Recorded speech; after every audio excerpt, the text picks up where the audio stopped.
Hello everyone, and welcome back to Scary Interesting. In this video, we're going to go over 4 terrifying cave stories. And the final story is a tragic and terrifying incident that is one of the worst possible things you can imagine happening deep inside a cave. As always, viewer discretion is advised.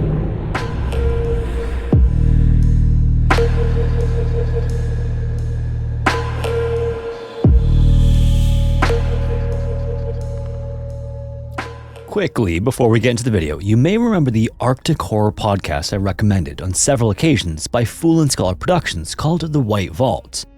The response for that recommendation was overwhelmingly positive from the people who listened to it. So today, I'd like to introduce you to a new story they're working on called Don't Mind. Don't Mind is an anthology mystery podcast where each season takes them to a remote community and an underlying mystery surrounding it. The upcoming season, called Sealskin Rock, follows a family that moves to a Canadian chateau located on an island off the New Brunswick coast. They've been hired to repair the old manor, but as they discover more about the island's gruesome history, the renovations become the least of their worries. Don't Mind is also created by the same award-winning team behind The White Vault, winning numerous awards for sound design and acting. And the stories even feature actresses and actors you might recognize. Like, for example, Adjo Ando from Bridgerton and The Witcher is the co-star of the first season, Cruxmont. And if you're a Mass Effect fan, Mark Meer, who plays Commander Shepard, is one of the co-stars of Sealskin Rock. And Don't Mind, Sealskin Rock will be releasing wherever you find podcasts and on the Fool and Scholar Productions YouTube on March 25th. But in the meantime, you can also hear the entirety of their first story, Don't Mind Cruxmont, which follows a man searching for his brother in a small English village that harbors a dark secret its citizens will do anything to protect. So check out Don't Mind Cruxmont right now using the link in the description so you're all caught up for Sealskin Rock, which releases March 25th. And a huge thank you to Fool and Scholar for sponsoring this video. Driving in either direction along Interstate 81 near Shippensburg, Pennsylvania, millions of cars pass over a labyrinth of underground passages, likely without ever knowing it. Because unbeknownst to the cars above, near exit 10, sits the opening to Carnegie Cave, and for more than 80 years, adventurers have explored its 1,905 feet or 581 meters of dark, winding tunnels. Located on private property, Carnegie Cave originally had 3 entrances, but construction of the Interstate 81 in the 1960s reduced that to just a single way in and a single way out. During that construction, the single remaining entryway was fitted with a corrugated metal pipe about 150 feet or 46 meters long and 3 feet or 1 meter in diameter. This pipe runs just underneath the highway embankment, and that means that visitors actually have to crawl through it to reach the cave, with traffic blazing by just 30 feet or 9 meters overhead. Once inside the cave and beyond the man-made entryway, it opens up into a concrete room that then leads into a network of passages ranging from 3 to 10 feet or 1 to 3 meters high. Some of these paths lead to a 35-foot high chamber with a deep pool, but others narrow into tight, twisting corridors. But for the most part, its unique location and relatively novice-level challenges have combined to make it the most frequently visited cave in the area. Around 2 o'clock on July 9th, 1967, 3 teenagers, Jerry, Charles, and Nancy, parked their car and made their way to the entrance to Carnegie Cave. Since 16-year-old Jerry had been inside the cave before and had a budding interest in speleological research, he became the group's de facto leader, but he and the 2 others actually had very little experience in the type of environment they were about to explore. But either way, equipped with nothing more than a flashlight between the 3 of them, they arrived at the entryway and began crawling through the long drainage pipe.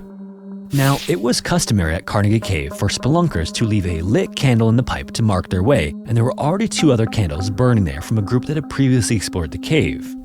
So Jerry, Charles, and Nancy carefully crept past them and continued toward the interior to get their exploration underway. The 3 teenagers then crouched and crawled their way through the underground network of tunnels with Jerry's flashlight as the only source of light guiding them. The further they navigated into the cave, the more the outside world seemed to dampen the noise of the Interstate 81 traffic, giving way only to the sounds of their movements and the distant drip of water echoing through the tunnels. The sense of wonder that had guided their exploration so far, however, was about to change. Once they made it to the cave's furthest reaches, Jerry asked Charles what time it was. Charles then took a quick look at his watch and announced that it was 2:45, which meant it was time to start heading back out the way they came in. So back through the tunnels they went in the direction of the cave's only access point, but as they grew closer, they noticed something strange. At first, there was just a hint of sweet-smelling smoke intermixed with cave air, but that smell grew stronger and more pungent the closer they came to the final leg of their journey. Then when they reached the pipe, the sight before them was unimaginable. Standing in the way of the three teenagers in the outside world was a wall of flames. Fire and smoke roared through the confined space, and panic set in as the three teens realized the gravity of their situation. And horrifyingly, covering their faces with their sweatshirts in a desperate attempt to shield themselves from the smoke, they made an attempt to crawl through the inferno. Nancy led the way, followed by Charles and Jerry, but the intense heat forced them to retreat after crawling just 30 feet or 9 meters into the pipe. After resting for a moment, they tried again, and this time Charles went first, followed by Nancy and Jerry, with their hands and knees scraping against the heated metal as the smoke thickened around them. Once again, though, the conditions close to the fire were too bad, and they quickly retreated, coughing and gasping for air as their sweatshirts did little to keep the smoke from their lungs. As Nancy and Jerry caught their breath in the concrete room at the end of the pipe, they realized that Charles wasn't with them. In the chaos, Charles had made the decision to push forward, ignoring the pleas of his friends to turn back. His cries then echoed briefly above the crackling fire before there was only silence, leaving Nancy and Jerry speechless inside the cave. And despite Jerry's frantic attempt to go after him, the smoke and flames forced him back, and the remaining two had no choice but to retreat deeper into the cave recesses, seeking refuge as far from the fire as possible. The temperature of the cave's interior was a cool 59 degrees Fahrenheit or 15 Celsius, but this did little to comfort them as they waited in the dark, with their flashlight growing dimmer with each passing minute. Outside the cave, black smoke pouring from the pipe caught the attention of a nearby resident, Simon Aylman, whose wife quickly called authorities while he ran to the scene. Minutes later, rescue teams battled the blaze until it was safe enough to begin searching the smoke-filled passages and knee-deep water for the missing teens. Meanwhile, huddled together on a rocky ledge about 1,800 feet from the cave entrance, Nancy and Jerry waited in hopes that help was on the way. At several points, they thought they could hear distant voices coming toward them, only to realize that their ears were playing tricks on them. After nearly 2 hours of shivering and hoping in almost complete darkness, the two teens finally heard rescuers calling out for them. They called back in reply, and soon the small chamber where they were waiting was illuminated by the flashlight beams of firefighters. And immediately upon seeing rescuers, their first question to them was, "How's Charlie?" Emergency personnel quickly diverted their attention to escaping the cave, and finally, after almost a half hour of traversing the cave's tunnels, Nancy and Jerry were safely outside Carnegie Cave a little after 6 p.m. Thankfully, neither of them suffered any ill effects from the fire or their time waiting to be rescued. Several hours earlier, around 3:30 that afternoon, Simon spotted Charles stumbling out of the cave entrance with his clothing on fire. While he rushed to help Charles, Simon's wife called emergency services. And when Simon reached Charles, he put the remaining flames on him out as Charles kept repeating that there were 2 more people trapped inside the cave. When rescuers arrived at the scene, Charles was loaded into an ambulance and rushed to the hospital. And although he had managed to crawl through the flames and emerge on the other side of the pipe, the ordeal had exacted a devastating toll. His body was covered in 2nd and 3rd degree burns across 59% of his skin. So, despite the efforts of medical staff, the 16-year-old succumbed to his injuries 3 days later. In the aftermath, firefighters were left to figure out how the fire at the Carnegie Cave entrance got started, and the source was immediately clear. The metal pipe that was installed in the entryway was coated all the way around in tar. And while firefighters couldn't say exactly how the fire got started, it was theorized that one of the 2 teens unknowingly knocked over one of the lit candles onto the tar lining when they went into the cave. You might expect a recent retiree to settle down after spending 30 years as a renowned reconstructive surgeon, but that idea just didn't appeal to Dr. Alfonso Amores. Alfonso spent 30 of those years in the United States and earned a reputation as a top surgeon in his industry, but when it came time to retire, he moved back to his home country of the Philippines in 2001 and opened a new clinic. The new clinic allowed him to work at his leisure, and much of his professional life from then on involved volunteer work. Admirably, he offered free surgery to those who couldn't afford it and organized medical missions to impoverished areas both in and outside the Philippines. And then when he wasn't making the world a better place, he had a whole list of hobbies and interests that he was exploring in his retirement years. He learned how to pilot his own plane, skied all over the world, taught children about coral reefs, and even created marine sanctuaries. One of his absolute favorite activities, however, was cave diving. Alfonso earned his cave diving certification while living in the US, and he was so experienced that he was considered one of the Philippines' top divers. He was the president and co-founder of the Filipino Cave Divers Group, and despite being old enough to retire, there was an energy about Alfonso that reminded others of a much younger man. After nearly 10 years back in his home country, and when he was 64 years old, Alfonso uncovered his new particular passion when he and another diver discovered the Hinatuan Enchanted River underground cave. While this had always been a popular local swimming hole, it was what was discovered beneath the surface by Alfonso and the other diver that draws divers from all over the world today.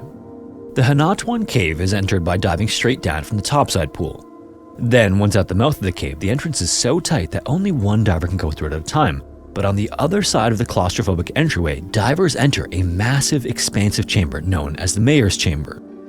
This room is said to be at least the size of 2 basketball courts. The chamber floor sits at a depth of 171 feet or 52 meters, and on the far side of the massive room is another tight tunnel that leads diagonally down to a further 285 feet or 87 meters before starting to rise again. Where it goes after that is unknown because the area is unmapped and unexplored, but it might go much further. Beyond its size and clarity though, one of the hallmarks of this cave system is the current that often rips through the entirety of the cave. The extremely narrow passage that leads to the 285-foot mark is a current that's not unlike the suction of a powerful vacuum cleaner. This makes getting into the cave easy, but getting out is a completely different story if conditions are just right during the dive.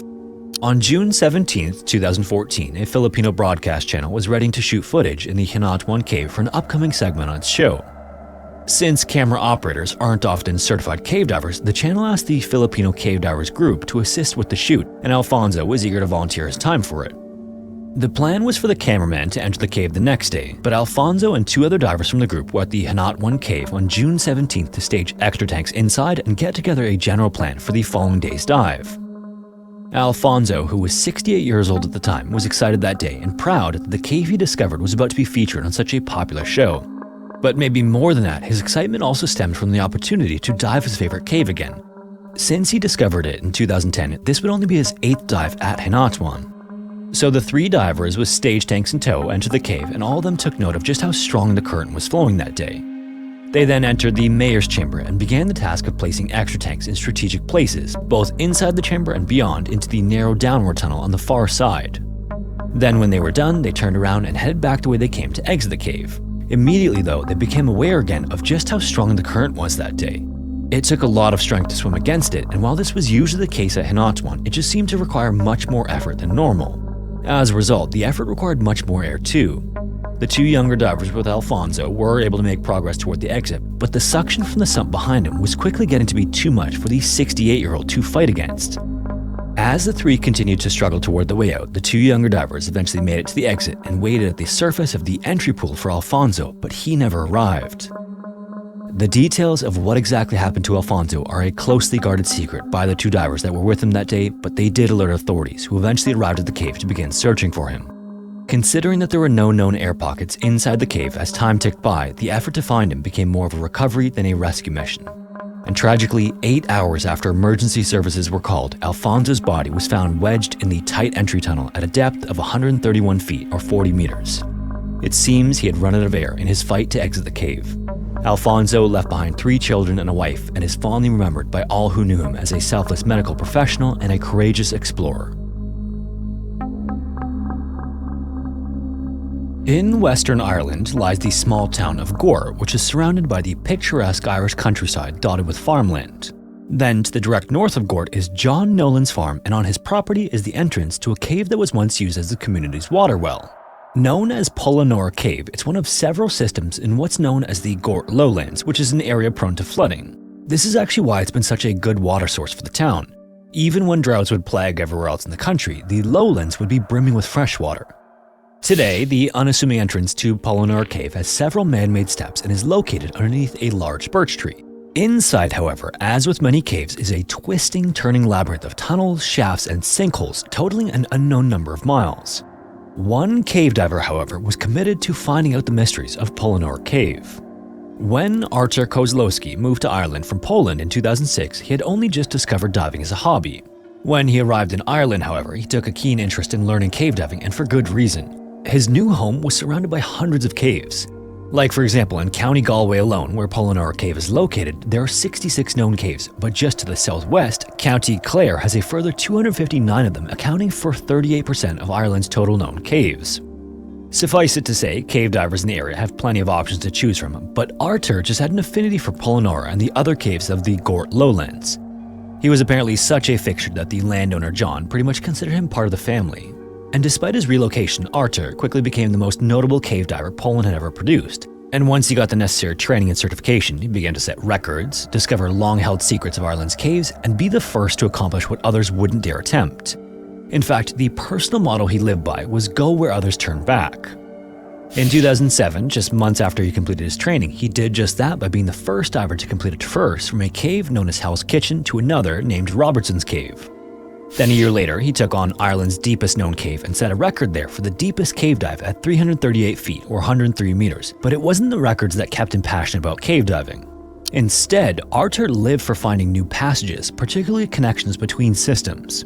In 2009 and 2010, Artur discovered connections that doubled the total length of one cave to 9 kilometers and extended another one up to 11.5 kilometers.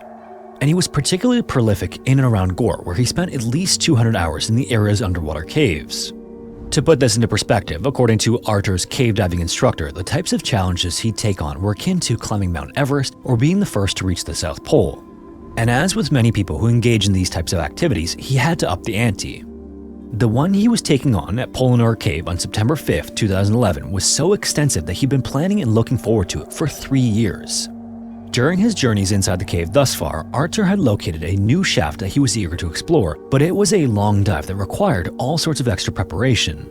At 3 o'clock that afternoon, he slipped into the waters of Pollonora Cave and disappeared with one support diver as a small team remained at the cave entrance. On the way toward the shaft, Artur placed bottles of gas mixes that would help him with decompression on the way out. The dive plan from there was for the support diver, who had much less experience than Artur, to assist in placing the gas tanks before he'd return to the surface. Then for the rest of the dive, Artur would perform it on his own. Finally, when the tanks were set, Artur and his support diver parted in opposite directions. Per his diving plan, Artur was expected back at the surface around 7 p.m., but he had more than enough gas to last him until around 9:30 in case of an unexpected delay or emergency.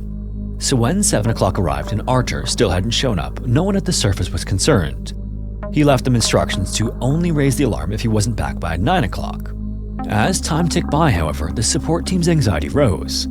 8 o'clock came without any sign of Artur, then 8:30, then 8:45. And as it approached 9 p.m., 2 of the support team members quickly geared up and entered the water while another called for help. Within moments of the call, the Irish Cave Rescue Organization, or ICRO, started mobilizing and making their way to John's farm. Meanwhile, the 2 support divers were making their own way deeper into Pollonora Cave by following the guide rope Artur had attached to the cave entry, but there was still no sign of him. The hope among ICRO initially and the support team was that Artur had located one of the cave's air pockets, but no one could be sure unless they located him. A second attempt to follow the line to reach him was then made by ICRO divers, but once again they had to turn back. This meant that the rescue effort appeared that it was going to require a team of specialists, but the problem was they'd have to be flown in from other parts of the world, and the more time ticked by, the lower the chances of finding him alive. But unfortunately, without any other options, while waiting for these specialists to arrive, a third attempt to reach the end of the line was underway. This time, however, Artur was successfully located. He was found more than half a mile or 850 meters from the cave entry at a depth of 171 feet or 52 meters below the surface. This was the furthest anyone had ever been inside Pollonora Cave. Almost 24 hours after he failed to return from his exploratory dive, his body made it to the surface. Unfortunately, it's not entirely clear what happened on his dive that day, and since he was alone, what truly happened that led to Artur's demise is anyone's guess. Father Joseph Sikowski was born in 1908 in a small village in Poland, and from an early age he carried a quiet determination that would shape his life and lead him down a path of faith and sacrifice. He was ordained as a priest in June 1935, and his ministry immediately took him to the capital of Warsaw, where the shadow of a coming war began to loom. After the invasion of Poland began in September of 1939 with a bombing campaign, Father Joseph rebuilt his church and provided solace and structure to the shaken faithful of his congregation. Through the chaos that surrounded him, though, Father Joseph was a symbol of calm and compassion, smuggling food past guards, arranging daring escapes, and gathering funds to bribe captors. His network of resistance offered a lifeline to those who had all but lost hope. And for his admirable work, Joseph became both a savior and a target, but he remained undeterred even as the war wore him down. After World War II ended, Father Joseph sought to recharge his weary batteries in the Tatra Mountains, which offered beauty, quiet, and seclusion far from the chaos of the previous 5 years. By July of 1945, he arrived in Zakopane, which is a picturesque town at the foothills of the mountains where his sister lived. And for weeks afterward, he spoke of exploring the trails that threaded through the valleys and cliffs, eager to sort of lose himself in their vastness and maybe find the peace that had eluded him. So on the morning of July 25th, Father Joseph laced up his hiking boots and set out with a guidebook tucked into his backpack. He promised his sister that he would be back in time for dinner, probably around 4 o'clock that afternoon, and began his journey of solitude. The hours eventually slipped by and the sun dipped behind the mountains, casting long shadows across the valleys. But then, without so much as a sighting in the distance, 4 o'clock came and went with no sign of the priest.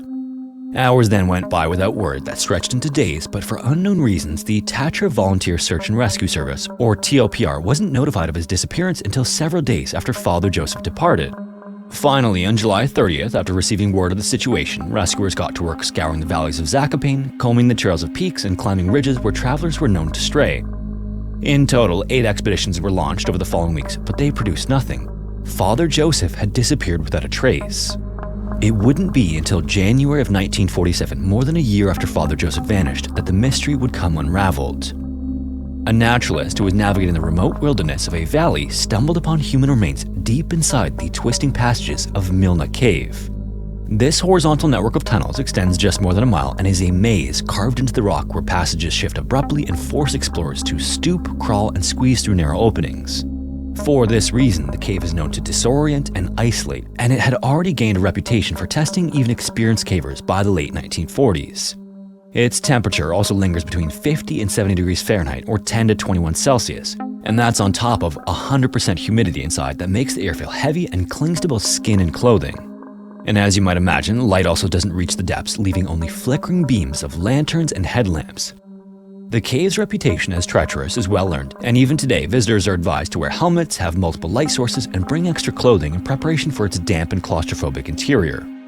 After the discovery of the remains, authorities were immediately notified and arrived at Milna Cave to investigate. In short order, TOPR was able to confirm that the body belonged to the missing priest. For Father Joseph, who was unfamiliar with its intricate layout and without the proper gear, the descent into Milna Cave's depths likely became a terrifying ordeal. He had just one light source with him, and after analyzing it, rescuers determined that it was partially broken before he entered the cave for some unknown reason. Then at some point, while inside the cave's depths, the light must have stopped working, leaving Father Joseph in a pitch blackness that was impossible to feel his way out of. It's widely accepted that he passed away on July 31st, 1945, as that's what's denoted on his headstone, but investigators believe it's possible he was dead as early as July 26th, the day after he departed from his sister's home. The naturalist who found the priest's body came across it about 985 feet or 300 meters from the cave entrance, and based on this, Father Joseph would have almost certainly been forced to crawl in damp or even outright wet conditions, soaking him from head to toe. With temperatures inside the cave known to drop as low as 50 degrees Fahrenheit or 10 Celsius, experts believe that the priest had no more than 12 to 20 hours to survive once his light went out due to hypothermia. So in the end, his remains were contorted and pressed against the jagged walls, and by the time he was found, his clothing was little more than tatters stained with mold. His wallet, although weathered, still carried identification papers, and a guidebook was found tucked away in his bag. And to add to everything else, extracting his body was a harrowing affair, as the narrow confines of the cave made removal nearly impossible. There was simply no way to carry his body out as it was found, so rescuers were forced to dismember his remains and transport them out piece by piece. If you made it this far, thanks so much for watching. If you have a story suggestion, feel free to submit it to the form found in the description. Also, in case you weren't already aware, if you want to listen to the audio-only version of these videos, you can listen wherever you listen to podcasts. And if you want to support the channel, consider joining the Patreon or becoming a channel member here on YouTube. Anyways, thanks again, and hopefully I will see you